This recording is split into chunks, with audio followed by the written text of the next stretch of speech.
abatunda ettaka n'amayumba bo beesigwa be batakusiba kiwani Connected properties be bakuyunga ku makaga golubererako nekole naye ekibanja mpola kati beeyune munywanyi Tusange ku office zaffe ku Kampala Road ku Mabirizi Complex ku mwaliro gw'omusanvu ne Nansana ku Mastowa ku kizimbe okuli Opportunity Bank ku mwaliro gw'okubiri oba tukubire ku ssimu naawe osobola okufuuka landlord n'ekyapa kyo mu ngalo. Connected properties.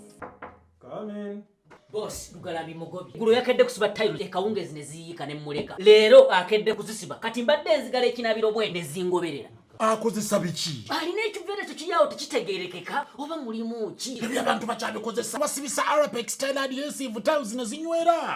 Arapex Style Adhesive takyaliko kubaganya birowoozo. Buli ayagala okunyweza tiles ku kisenge oba awantu wonna gwakozesa. Ne UNBS yakonamu dust stamp ng'omutindo kyekyo akolebwa Shdnt Tile Center ku Noti 753 Noti 65 M28.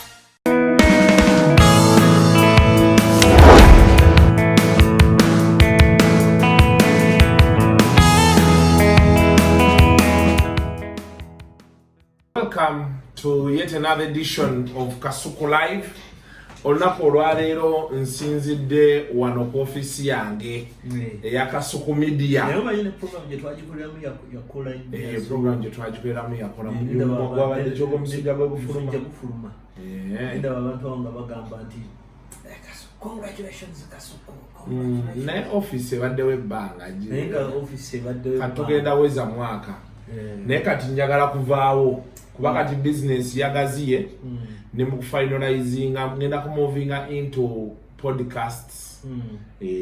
Nalabye nga yes bino bya video bikola naye ate ne podcast sezo tulina okubaako ate market gye tapping endala so awo nakugambira nti weetaaga nnyo black market record n'ogamba ndijagaza ki so black market records era ojja kufuna obudde nkutuuzeeko ku black market records awo bakusomese how the streaming and distribution works kati bw'otuuse mu podcast oyingira mu lulimi lwa Apple Music Spotify ekitegeera tolina kye weetaazaako nnyo naye weetaagako magezi kubanga munnange bo mbadde mbisoma nina n'omuntu gwe ndi mu kukola naye kanyala yingira direction yeyo Spotify Apple Podcasts biki oli yadanga nti ate content goteekano gotwantadde nemugamba njagala ekintu kibe kyanjawulo kati nono munange kisoboka kati there are two things what people do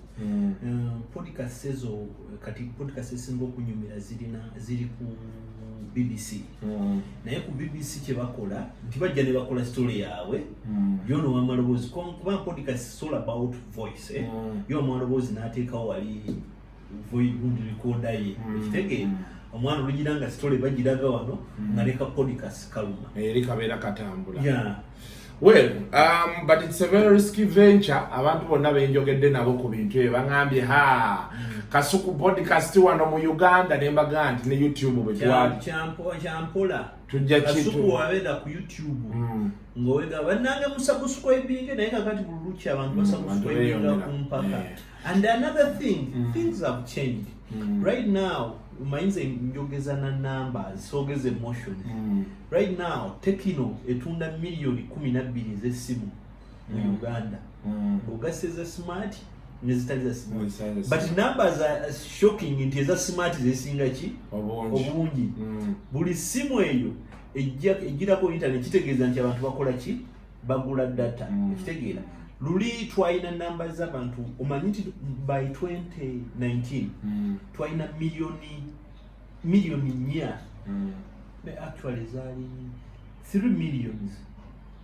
of people who are active on Facebook ni real time nti ajja nadda kati bugena mukadde 18 ku Facebook Twitter tuweza milioni ya accounts za Twitter mu Uganda tuweza milioni nero omuntu kugola ne milioni views I mean million following ngomanya ina ali popular outside this country but right now already 3 million y'abantu Twitter yes YouTube watu counting idako nga target y'abana Uganda bali ku YouTube zabanga million zabanga mitwala na 8 kwana musanvu Right now we are approaching 1 million.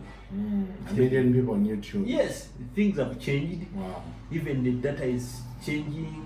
Even technology is changing. Tunula nti luli wasanga nga botuuka awantu nga ne internet evaako. Naye kakati otuuka nga egezaako. Even the technology nabadde luli abayimuteri bankubiranga bagamba bwe mbeera ekisaasi. Internet entawanya ne banga no. You put on an application called Force Foggy. Mwana nakanyunyula lwakataddeko. La haula. Mbera amanyi njagala nnyo firimu enjogerere mbeera ku munno wooki. Nembeera okolera So anyway, ebintu bikula and omanyi oluusi nawe nadde omwana ng'abennyonnyolamu awo nemanya nti maybe we need to, you know. Anyway, olunaku olwaleero ndi n'omukulu Gabriel Buule. Tugenda kuba twogera ku Nuupu Buganda. Saagala kugamba tribalism. Kuba bayinza otukima. Naye there's Nuupu, there's Buganda, and the word tribalism. It is taking over everywhere.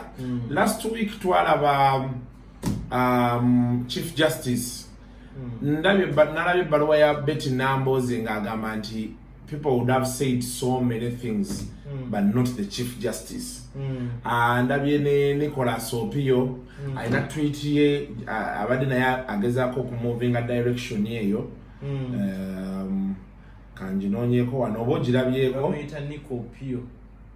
Nico Opio yakozesa kugondi ku Twitter. Aina tweet aina answer gye yataddeko awo ng'agamba aina kinkyadde agamba one day ago nakalabye ku makya eggolo yadde agamba okay kati engeri gye sitakayina kankaleke sijja kwagala kainsinuatinga nnyo but anyway that is more like it ku bintu ebimu ebigenda mu maaso. I don't want to repeat myself a lot and sagala bantu kuba kati abalaba era bakimanyi. I begin with you about the Chief Justice. Nobody mao mukusookera ddala ekyamujjako ekyamutabula. Lwakuba nti abantu bagamba nnyo nti Nuupu iPod because for long Nobody Mao seemed to be an ally of Nuupu. And even when things went bad for him, yes, he have suramu hinti we yajelega, but he never pressed them so hard. Until when those protests in Seattle, Oulanyah, the man went into override. Now, for starters, nothing information. Jedwai really is Seattle. They were Oulanyah. In a partnership, ne Cancer Institute yawano. So it was only prudent. They recommended whatever later the man had cancer. And at some point, yali aganidde mu nyumba. Dolo ye yagendayo n'amukonvinsinga n'amutwala emulago. Batuka ku point nga balaate kikyasoboka. Kwe kumukola ki? Kweko bano ne barecommendinga bamutwale mu ddwaliro liri lye balinako partnership nayo wano. Well, very many people were angered up to date. Amanasinga banyiga or protests ezaali Seattle. There were barely 10 or 20 people there. But people were very angry. Ne byogeza Mao kadne Chief Justice yatosovaayo. Nze nayagadde okirabira mu mbeera nti when you lose someone, emotions zibera high. Maybe emotions zibera high. Maybe these people are by no enaku si usongo. But then again, you think, come on, it is the Chief Justice. Tell me maybe he would have handled it better. Abara never ganti. Chief Justice ayogera ku protest sezo. Ngata vayo kuogera ku bantu be bawamba mu drone. Ngata vayo kuogera bajja ne batwala abantu ku court. Kakali Kasuku amasakala mentu gali musanvu ago Katoliki. Batisimu, confirmation, Eucharistia, penitentia, kusigibwa kwa balwadde, olodini, Olodini chechi. Ordain ya celibacy, ordination. Ya father. Olodini ne matirimunyo. Naye sakalamento erisinga okuluma ku nsi kuno baliyita kusikibwa kw'abalwadde. Oba togenda wona. Buli bakuleetera kusikibwa kw'abalwadde. Ekyo kijja nti omwana w'omuntu ekintu kyasinga okutya kufa. Mu Bukatoliki tulina essaala ey'okukkiriza okufa. Naye essaala esinga kuba ey'entiisa. Ekitegeera. Era bwe bagisaba ng'obuyimba buli buvuga lwaki osunguwalidde eggwanga lyo, lwaki osunguwalidde eggwanga lyo, nyigulukuka Mukama sasa Mukama nzikiriza okufa leero mu buli ngeri yonna gy'onjagaliza nfeemu omubalagaze n'obulumi bwonna obugirimu mbukkiriza. Ekyo mbadde nkuzimbira ekifaananyi nti okufa kwa ntiisa. Naye ate okufa bwe kututiisa ne tuleetera kwogera byonna bye twogera, tetulina kwerabiza kiki kye tulina kukola kola na kiki kituufu kye tulina kuyitamu.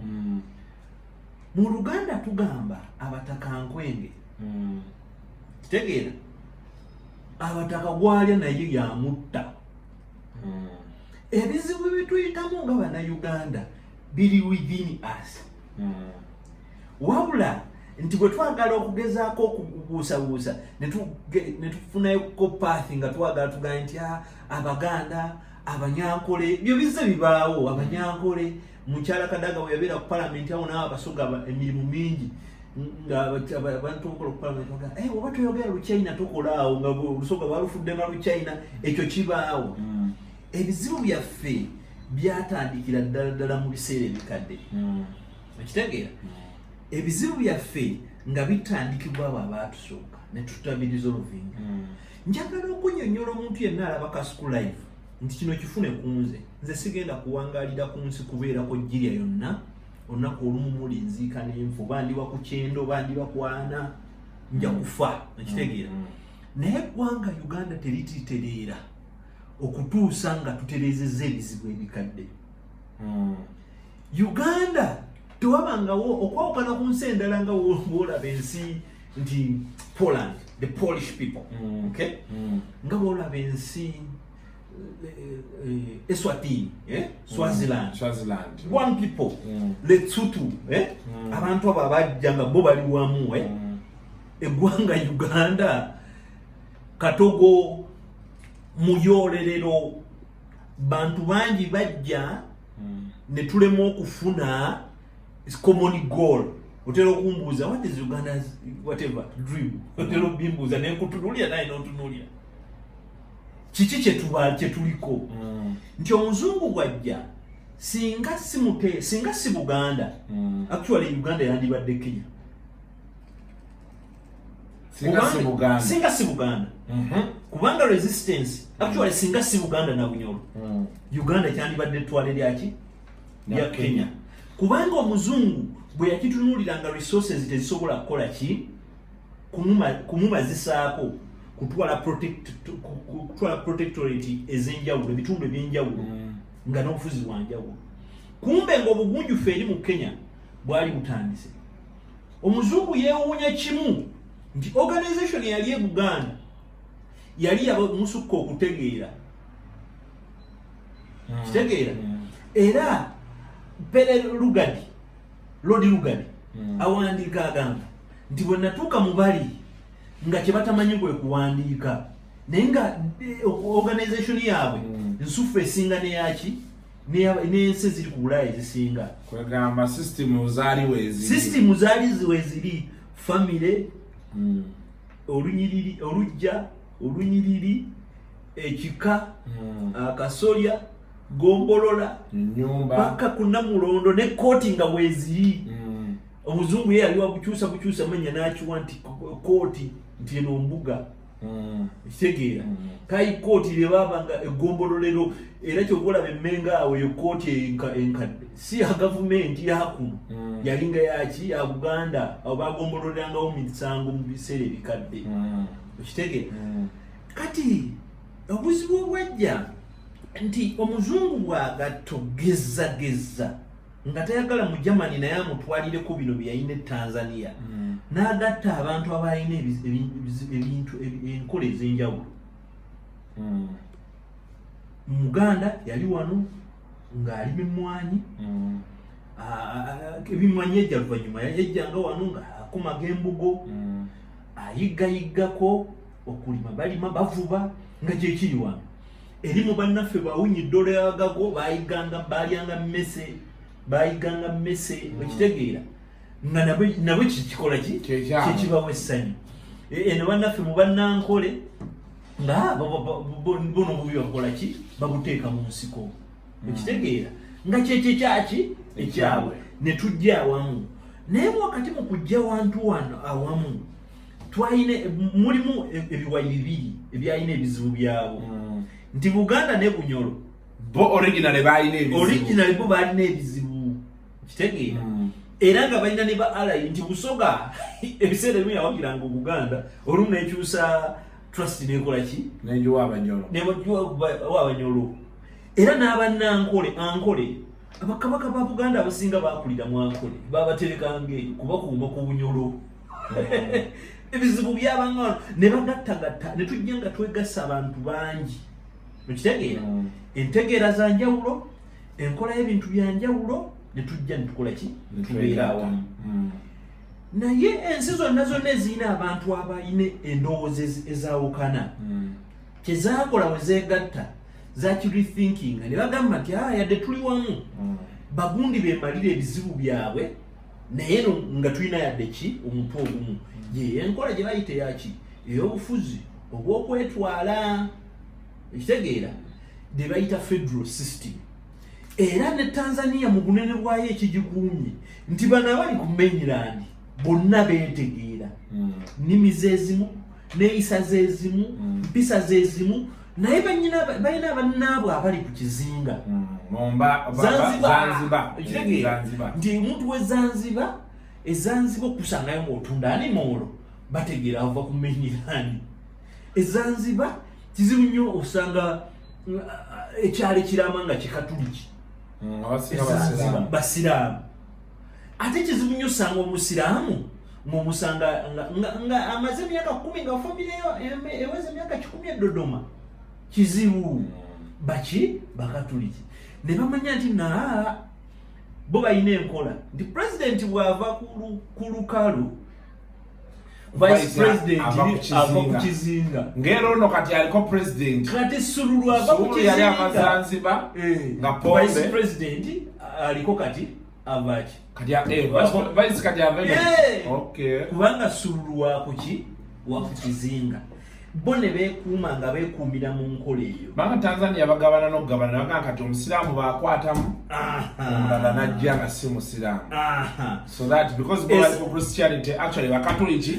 n'abasiraamu gw'olina mikwano gy'abesuudi bwe baba bategeera ebifuzi by'e South Africa nti waliwo bano abavaamu eggwanga eryali ery'ettabwa ennyo lyeryavaangamu Shakazulu Abazulu weesanga nga tebavuddeemu na president ennaku zino bali awo naye balina influence nene basinga influence eyo balina ne say naye enkola yakola nti federal yaabwe engeri gye bakolamu ebintu byabwe nti owe Pretoria ayina waakoma owe Durban mukitegeera nagamba brother wange omukulu yali bwana mukulu w'essaza bwana mukulu wa Kereziya Koko Stadi mu South Africa musaza ly'e Durban era kakati yagendeeyo mukyalo naga nafudde Durban ate no gye nalaze bintu byanjawulo mukko n'enkola yanjawulo mukko okitegeera kyekyo kye bakola ne bwolaba nti abantu abaali Abamerika bazziba misango badiira ne ba native ba Red Indians nabo ne beekolamu omulimu nti bw'otuuka e California oyinza okwesanga California omusajja osobola omulabanga omukyala kitegeera aye n'otuuka katugeze Pennsylvania nga ye enkola ki ndala ne Texas buli kimu kiki Texas bo bakambwe nnyo kati ebintu ebyo bikola ki bebikola ensi nga mubadde ne backgrounds ezitakola ki ezitafaanagana. It is very stupid for Ugandans to think that we are not tribal. We are just pretending we are tribal. Well, we are willing to be together. Naye atayagaziza way. Mu butuufu nze nkubuulira singa babeerawo ne bateekaawo mulimu abantu abawagira Bobi Wine ng'oli akugamba yaddira mbogo nze kyekimumpagizisa talina n'agenda kimukubabo gye bali tamanyi what does the man stand for tamanyi yamuwala kuba wa mbogo yaddira mbogo wenaga mwana w'eggomba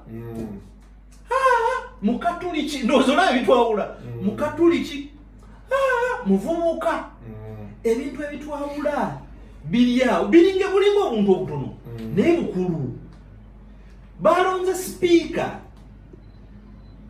wa Uganda bamaze okulonda akawunti emusimewa ya SK Mbugo oba kituufu naye yabadde somalinya ya SK Mbuga n'agamba ne vice president mukatuliki gundi mukatuliki ne speaker mukatuliki fa basiramu mutuleseewa ekyana ky'enyungu olwali jamwe mulimu EDF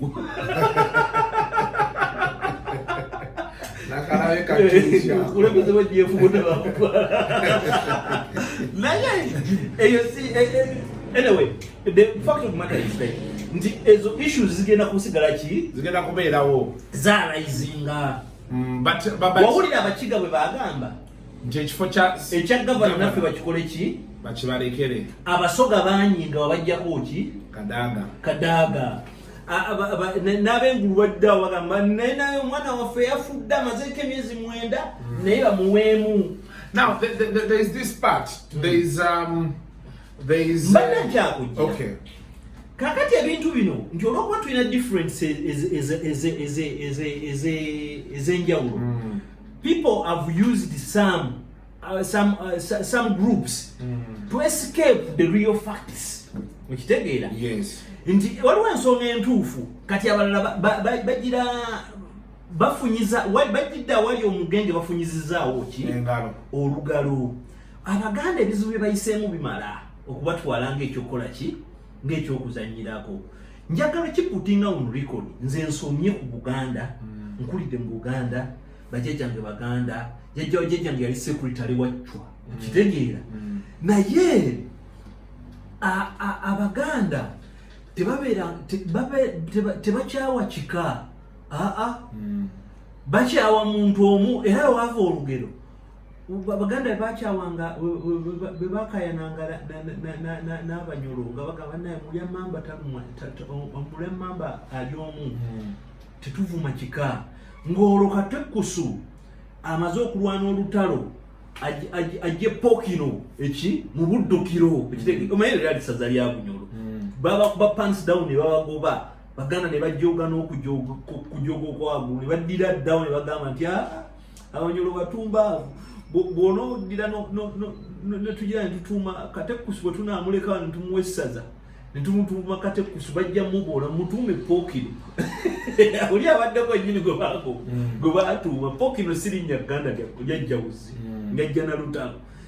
Kakati ebintu ebyo bibaddewo Abaganda tebakyawanko group gye bakyawanga nga group yali Abunyolo. Ate ebyo byali biseera bikadde kubanga Bunyolo kyenkana buli Muganda ng'omuntu yali amutuusaako ekizibu eri yali fierce clash. Okitegeera? Naye ne tutuuka nti Abalango baatuuka ne bakola bye baakola mu Buganda bingi nnyo. Naye Abaganda bakyawa omuntu abo Obote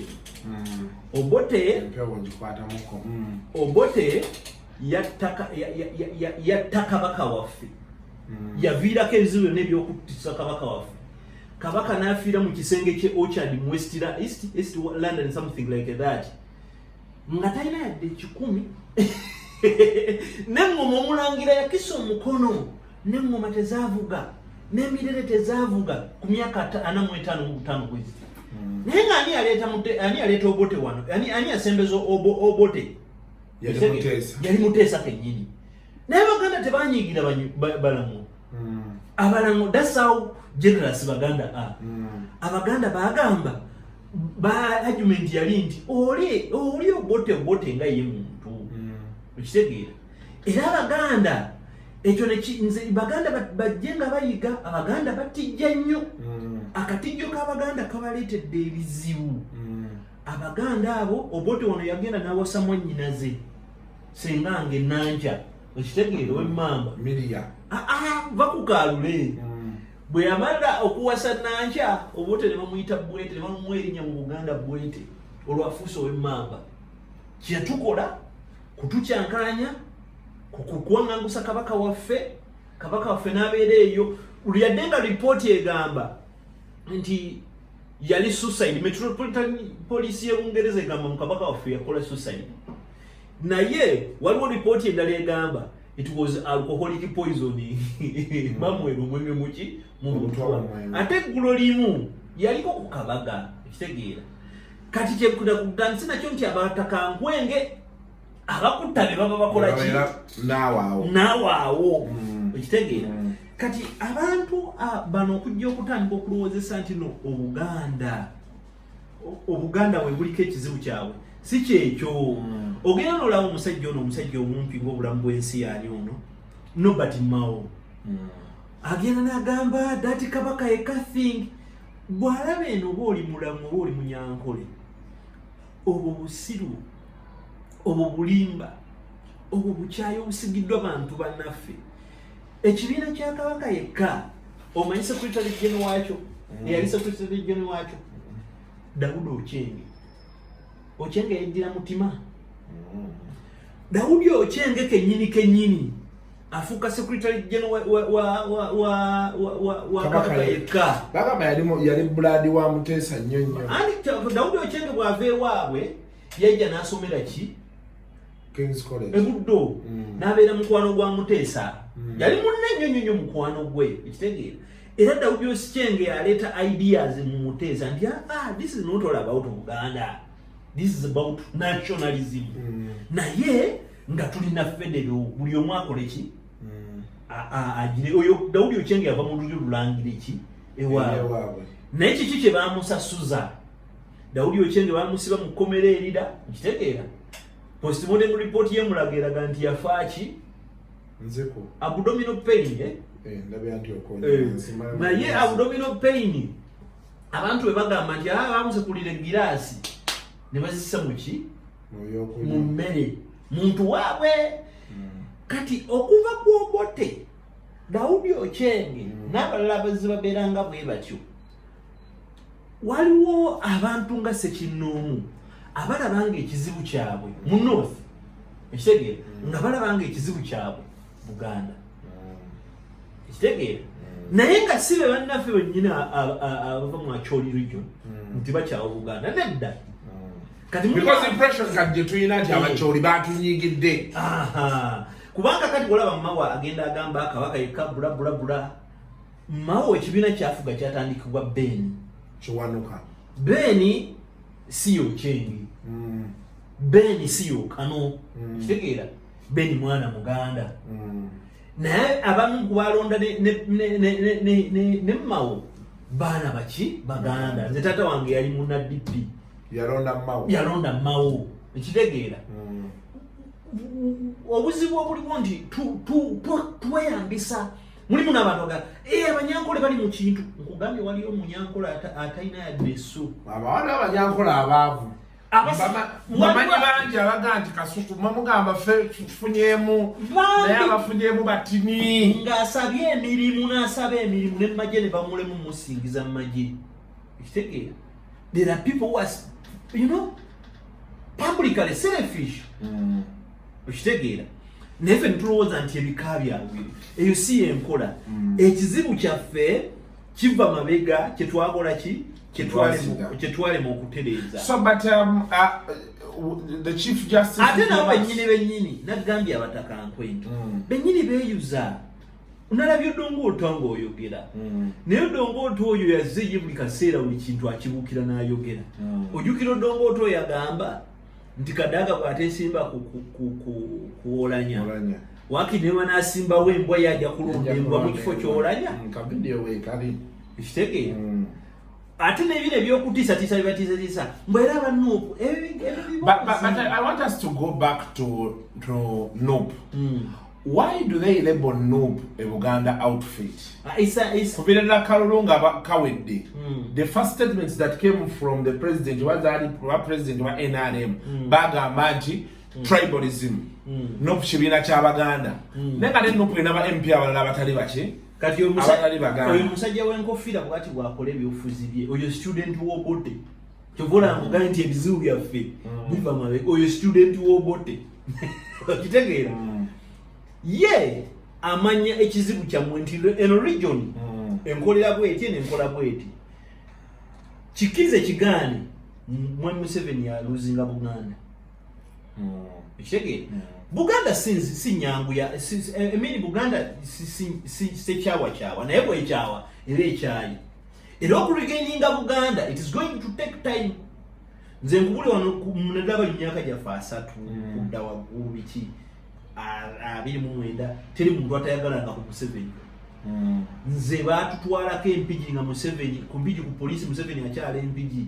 netukuba akayima nga nze ndi kukwaya jukira omusomesa ali Madamu Kiberu Edimasi ali Mr. Oulanyah Francis nga tukyasomera St. Zijjanya tuyimba Museveni asuse talempya emulisiza Uganda etangala nga twambadde obuno n'obutishati bwa kapere nga tusimayiringa ne basoka batutuuza wali ne batuwa ekikopo ky'obuugi buli omu omusana nga gwokyefe naye nga tulina omusajja yajja nga tulaba Yesu Kristo aze ku nti Museveni naye kakasa teri yali mukwaye asobola kuddamu kuwaana Museveni leero naffe twalindako Museveni n'abaana abato baali tukuze nga abaana muto bwalabe ennyonyi nanga bayi Museveni namukubako naye Museveni namulabanga nnyo ku TV bino ebya kololo ebyo nga abantu batuula nga balinda kololo banaye ebintu bikyuse waliwo pointers zolaba noga either abantu bakuze oba bakooyi abantu batuulanga ku TV ne balaga Museveni nga amakinga alambula abaati abantu n'awanika omukono walole balaga nga agenda kwewandiisa lwe yagendera ku boda ojjukira awo byali ku TV nenga naye omusajja ono naye kakati Museveni ku pulani yaabwe y'okubeera mu buyinza n'abantu be ye bwakutunulira n'agamba nti Buganda egaanye kati nkoze ki I must create a Buganda in another place naye tosobola creatinga Buganda nga tucreatinzeewo refugee which is very dangerous kakati kiki kyolina okukola olina okugamba abantu nti Bobi Wine abamulonze Baganda naye omanye abantu ababikanga Oulanyah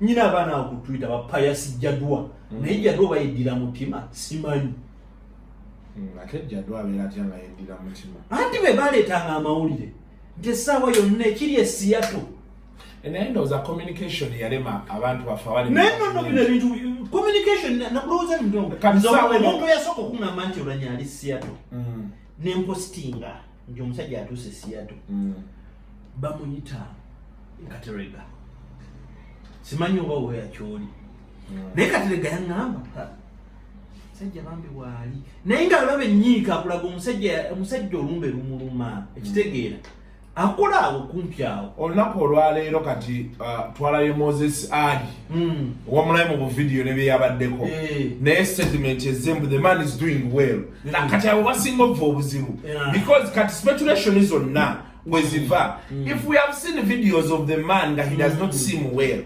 vayo tunyonyole nti kaina otatunyonyola release a statement that the man is sick naye yetayagala kulekerawo kola ayoshitegera wano tuwadde tujja kati onakulero speculation iyo netambula ku Oulanyah bw'otunuulira abantu abali close naye nebogera kati omusajja aludde n'obulwadde nga bumuluma naye because they chose to play around with his sickness kati buli omu aspeculatinga bamuwa obutwa bakola bwe bati sina kuspeculating nga kankubule Kasuku omulwadde bamuwa obutwa bumutta kakati n'ekyokuta tokola ki tosobola kirulirawo naye kiriwo kijja because of the way these people handled bino bijja the way we handle communication wembadde nzija nti ekizibu eggwanga lino kyekiririna ng'oggyeko biri ebirala we are suffering with one problem communication another problem communication yes tulina abasajja abakulu wano boogera nga balaba olaba omuntu alina ne PhD n'ogamba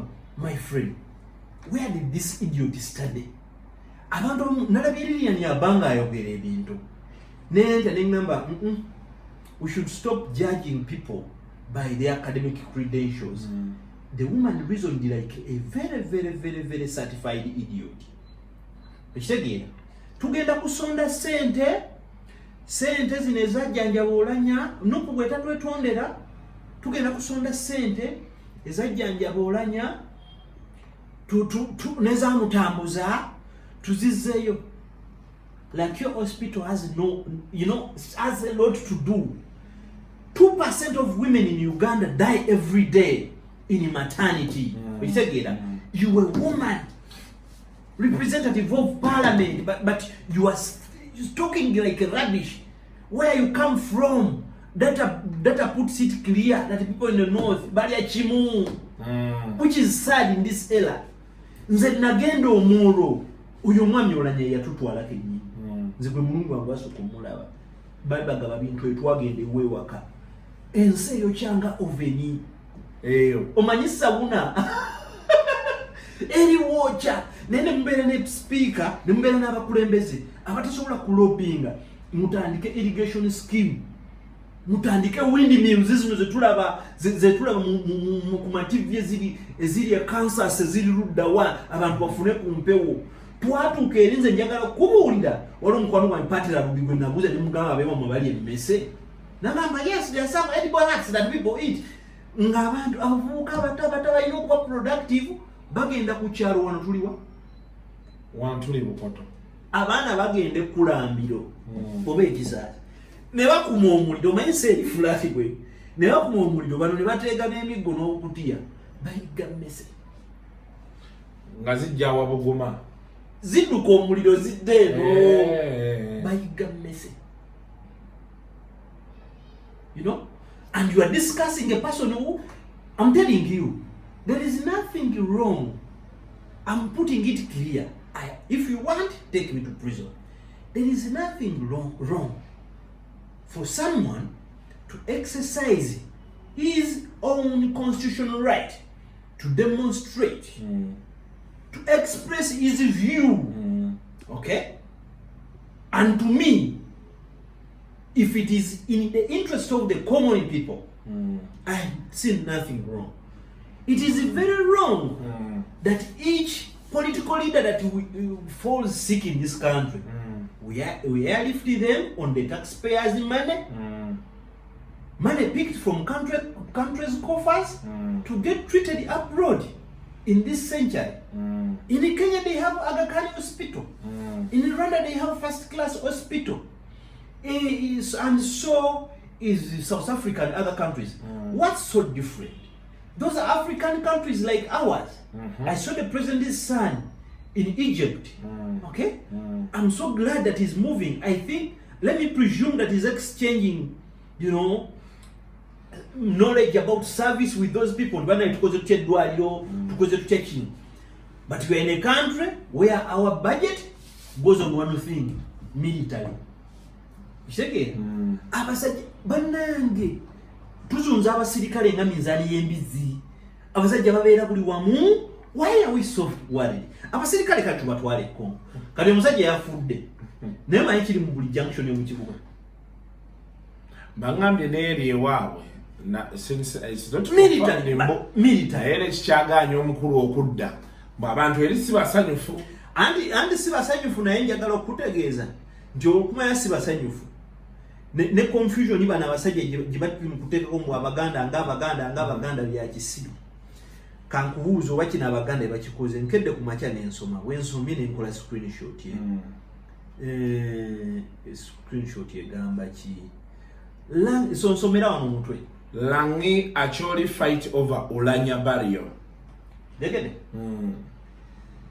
balwanira mulambo era baganda balwanira omulambo abamu bagamba wano nyazaala we gwe bayita Santa bamuyitani Santa Court agamba nti tumuzike mu ngeri y'ekikyoli nti tumuzike mu ngeri y'ekikyoli bali abagamba tumuzike mu ngeri y'ekiramu Akoti agamba nti mugamba bamuwadde obutwa bwe bamuwadde obutwa omanyi mu nkola y'abakyoli omulambo ogufudde ebitategeerekeka baguziika bakutunuza obwenyi bwako bufuluma amaka ne bagukolako emikolo nga bagulayira gugende gukole revenge singa baba bagusse busi wabeewo ekikolebwa abalala bagamba nedda kati akooti agamba bagamba nedda mulina ekyemumanyi kyetutamanyi ekitegeera era nekyo ekizibu kyokulwana emirambo ffe tukireese kyekikyaganya obuziiko okugenda mu maaso nkutidde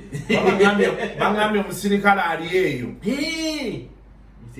We are worried we are in a country that yafulumyumba na Uganda basanyufu but I don't know obo eyakyogedde yabuuzizza gwe nange oba naani so maye bantu bakola data be Uganda baziru batula mu bbaala abamu bakuleetera ekipapula ne bagamba juza tobimanyi era I don't mind about that data but our people are so insecure ate abatukulembera bo batya omanyi wesanga bwewalira babagagga bo Kampala n'abafuzi kyasooka okukolamu ekifo ky'obufuzi kuzimba oba kugula nnyumba nnene naye ku nnyumba ateekako ekikomera n'ateekako buno mubuyita butya bagira buno n'ateekako senyenge sekanyolya kati ku sekanyolya nayizaako olusenyereze bwe olukuba n'asooka aleeta security system n'ateekako kamera n'ateekako gate nani bagikubako alarm n'aleeta asikali asikali atalina kintu kyonna n'amala agenda musalasini n'aleetayo omuntu wamala n'asooka n'agula eri German Shepherd n'agikuba mu nyumba n'apulayinga bampeeko ku mundu sirisekiwa byonna bikoze naye omundu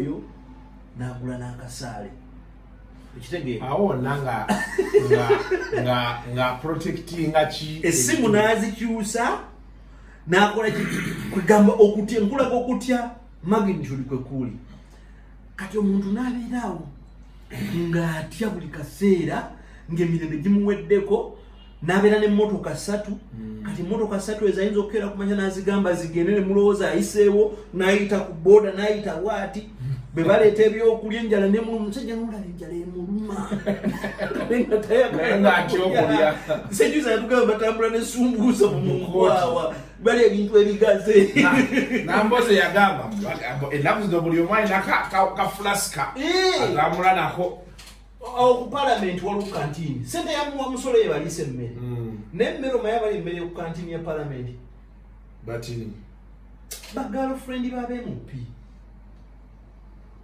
nze nakwanako nalinga ndyako mu sister w'omukyalo omunene ku gavumenti naye nga benefit era ze nafunanga kuvanga wali ku theatre noyingira emmere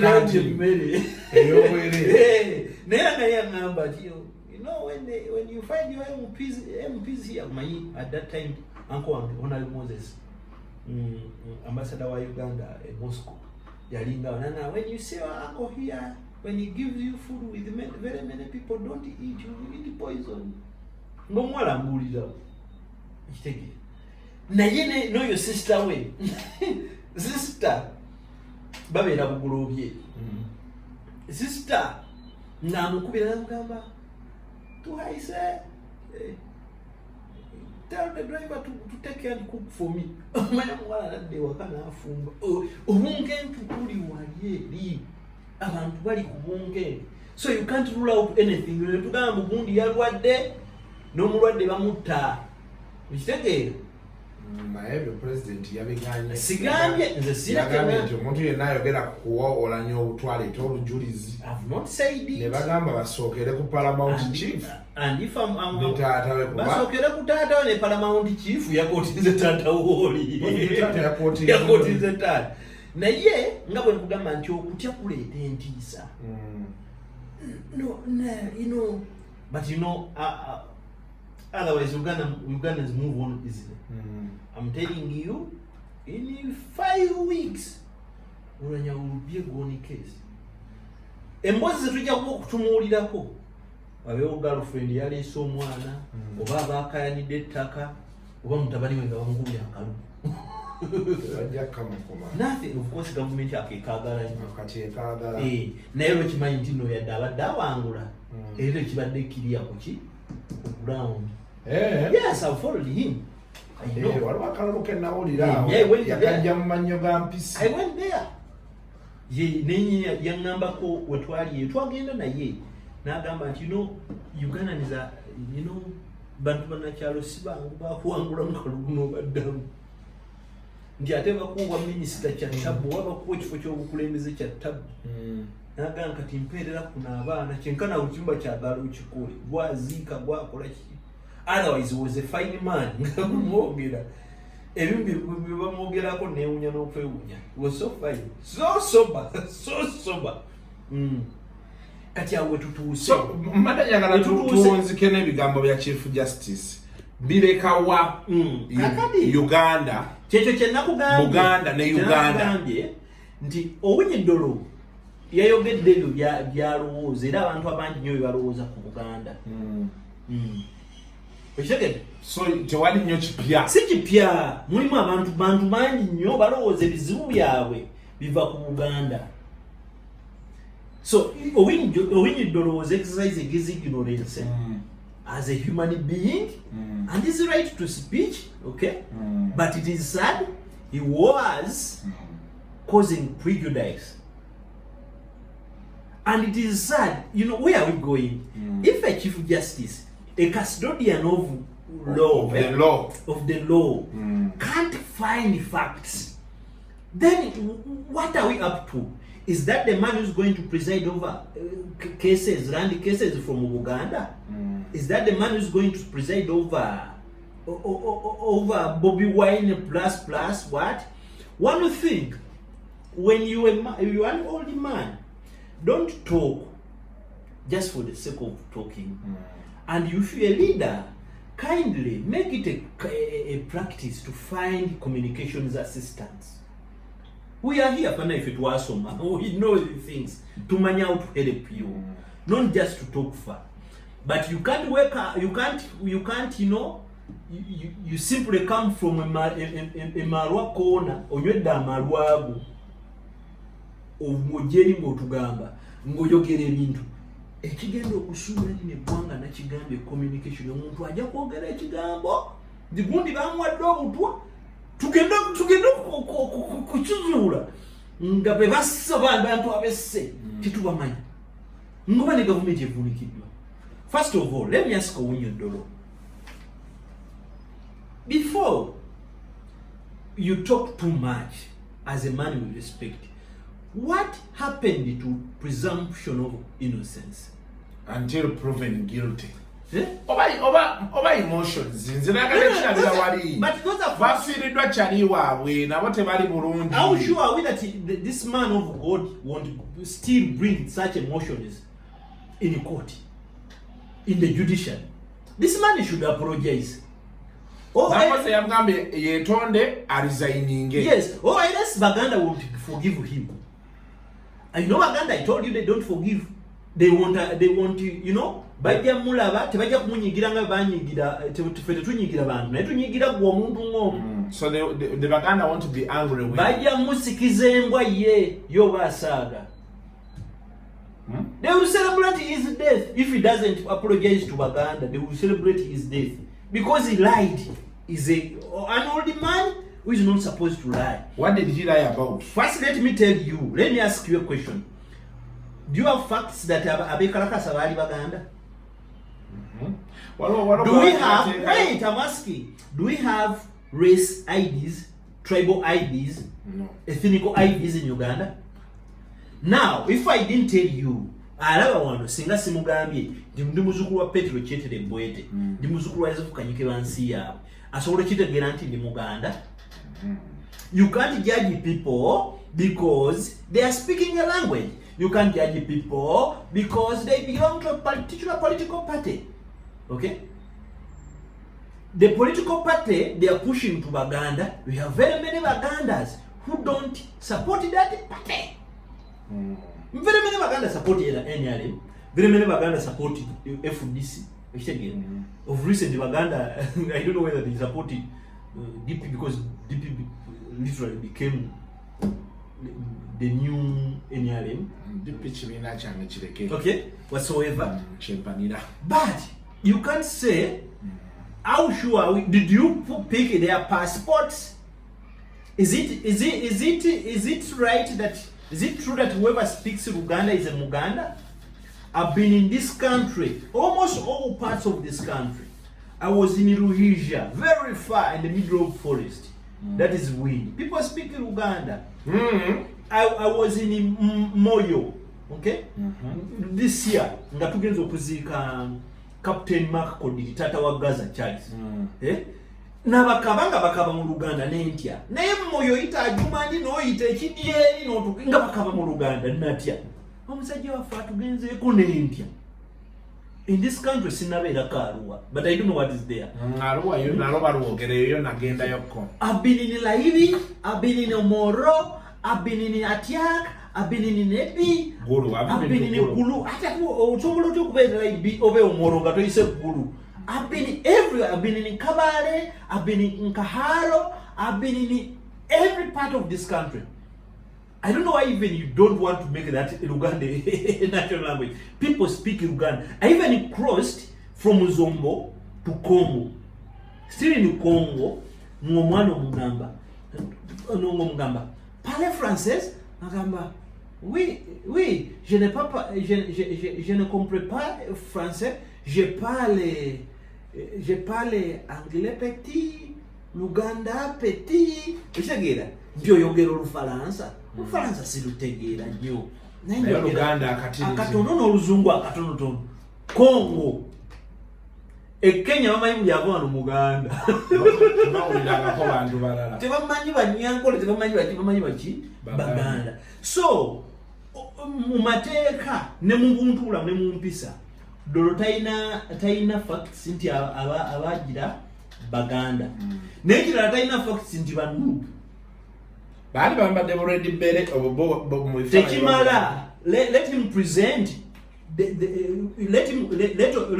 Dolo present the names of the protesters, okay? Their national IDs, their passports, and their membership cards. What if they were paraded by a rival political party to discredit Nubu? Ekirala oli musajja mukulu naye n'ogoto yawula mbadde ngamba abantu awo ku Twitter nti maybe Dolo yabadde atugamba nti KRM kitegeeza Kabaka Ronald Mutebi nga Ronald yagiwandisiza ero. Okitegeera? It is clear. Baganda tebasobola kwetemera kabazi ku nteekateeka. Charles Peter Mayiga abadde bamucriticizing ebimu ebisinga bitakwatagana akolagana ne gavumenti. Kati tasobola kukola nsobi eyo. Singa Kabaka yali nnyonyi aba president. Mayiga yandikoleddewo statement. Kire n'omukwata ofusaidi. But then also still, I really don't find any fault in the Kabaka using that plane. Why not? Why not? He's a king. Yes. We are not talking to an average. We can't and say. Another thing, stop. You people, stop taking us for granted. And he's the king of Buganda. This is the king of Uganda. Okay.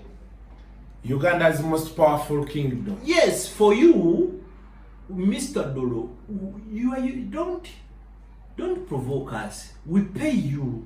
You are using our money. Okay? You are using our money. That money you are mocking is one of Uganda's biggest taxpayers. And the food you eat, your retirement plan, your everything, you have never worked anywhere. You are eating our money. Just be humble. You told us that Baganda are your friends. Just put it practical. The Katikiro usually tells us that talking is, we should stop talking too much. We should act. We should be practical. Ata kirala kanyonyole akakondi kaba mmawo. Era newunya kati mboze yalioko ngoyo Chigamone Dolo. Atudde walije mmawo ku nnyonyi. Bagendo batwogerera kinga Abaganda sibalina kumanya. Kagandi ngegamba bundi. Mwegule wa Museveni tebamwegulako. oli alina constitution yeyiye. Is a very bright man. He knows how to do things. Let me tell you about Museveni. Mu 1993 nga Ssaabasajja Kabaka Mutebi akoma wano ali na mulondo y'abajjajjaabe Abaganda bayita Museveni okitegeera mu lukiiko katongole jjajjaffe Katongole w'ekika ky'ente ne bamwindakitinga mu kika ky'ente era ne bamugamba akkirize nti afuuse Muganda. Museveni akkiriza okufuuka Omuganda. Oba erinnya lye baamuwali akaweesi, something like that. Museveni bamwindakitinga mu Buganda upon his request. But you know yali yeetega. Kati mwe mugenda ne mumuwa ebiriba byengo ne mumuwa ebifumufumu naffe twabikola dda. Si bipya. Just go slow. Move slowly. We are more of your friend. This is like the man you are dealing with. Ekitegeera. Kati oli ali creating Buganda empya in Acholi, but the strategy is wrong. The strategy of using you people to fight us, you know, yemudda wano, what is there to fight for? You invite them, you still have some land it will go. I saw an old idiot called Odongo Auto telling us how Bunyolo starts, how some people are saying Bunyolo starts from Bwa. He said it's okay. You can come and claim it. Go argue it in the court and you take it. It is okay. Ekitegeera. Enese baddewo. Ebintu bya Buganda ne Nopo tebiggwa malojja naye tetujja sukkawo wano. So tebijja kuggwa naye ng'ekizibu ekiriwo. For you, our elders, you people you respect. By the way, I like Mr. Tolo Mao. I like him so much, okay? Because the way I will tell you, besides all the shortfalls, Mao reasons like, you know, reasoning here first in class. Anyway, but because you guys, our problems are the same.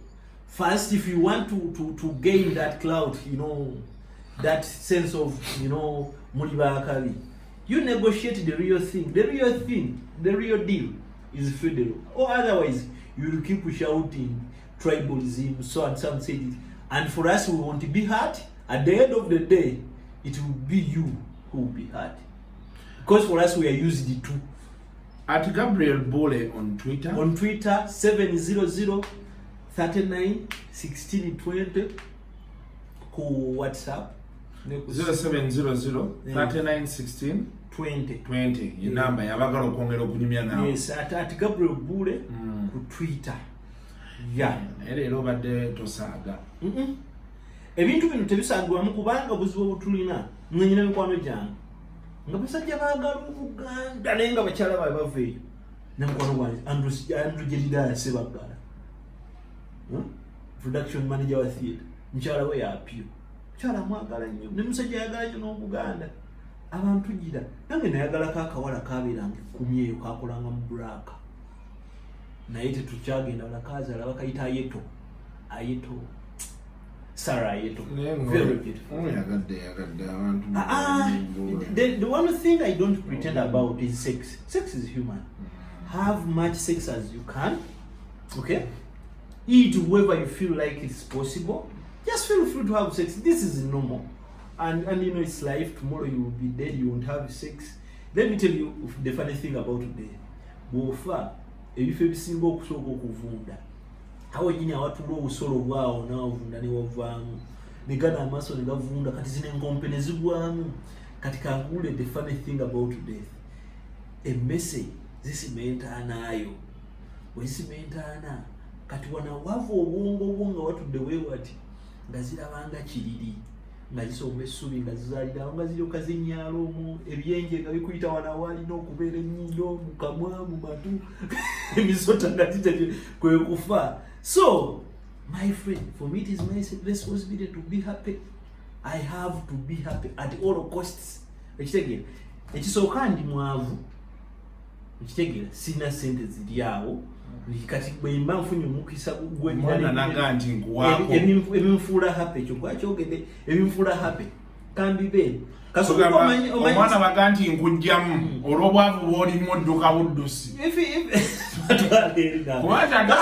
ate omwavu yeegattira kirabe ofuna omukisa Kasuku goma ekiruma ng'ekizibu kyo sikuwa na magezi ekizibu kyo sikuwa nti wagenda ku ssomero naye nga tolina sente ekitege omwana yankubire n'aŋŋamba njagalayo bukadde 7 wano mpe mu kamotoka kange kane buwambuze naye naye nandibadde essaawa ya leero tonkubaganya kabina ku booda ekitege kompyuta yange yafudde essaawa ya leero I have to struggle okugezaawo noonye million 3 omanyi kyekigenda okuteekenda that's another 6 to 5 months onoonya sente onoonye sente okule kompyuta polisi bwe yankuba kamera yange nekola ki nejira nakati sifunanga ki kamera ndala naye ate kamera kompyuta kwenyina okunoonyera fees ekyegera actually an average journalist would have been with a car, a laptop, a recorder and a computer, obuntu emmotoka, kamera, recorder ne laptop bintu bina naye ffe Joe, by the way, njega yagudde ku mukono gwaffe Stephen Kafel oli yagenda n'asoma masters yabulamu konadda omudde emmotoka yagiridde mu compound y'emmotoka yonna neggwawo omaye emmotoka ng'oli mu kikomera olimu wekka teri abuuse kiro matumbi gawudde emmotoka yayidde kyeyasigaddeko omupiira okumugwa kkono gwemabega ekuba omunaku tekolaki techa era bw'otomerayo alina kamera omusajja muwe kamera kitegeera bw'otomerayo alina edda companies zagabanga kamera nazigaba ezo laptop za looni nze nange ndi wano njagala maaka nina maaka njagala ya miliyoni 7 nze wenatandikira amawulire byaliwo nga rikoda bagikuwa either bagikuwa ng'ogikozesa ogizza kati bebatandika abaana okubulanga nazo nga bagikuwa ku looni nodimala ng'ogitola ku musaala gwogenda myezi 6 rikoda ogimazeeyo nze nafunako kamera ya looni ina manvaawo nafunako kamera ya looni naye kati ojja n'ogamba abasajja bano batufuze gatta okigattamu nga noonoonya ne gw'okuba olusa nze njagala maaka ya miliyoni 7 esimu yange yaganya kati eno newenfunayo ka HP nze nakufuna apo kati eno yaganya okubeera compatible na HP ne laptop yange kati eno jijjako ekifaananyi software wayompya kati yaganya okubeera compatible n'eri kati olina ku replacinga osobola okufuna eneekwatagana n'eri miliyoni 7 yakikolaki yakitereeza siri mukwasi wa maaka aba mu gavumenti eno ani gwe naakuba oluseke kuba nabo kati baagumye balina enguma gye dakuba ogenda n'omusimba oluseke n'alyoka akutimba ati byebintiisa nange musajja wange agamba ani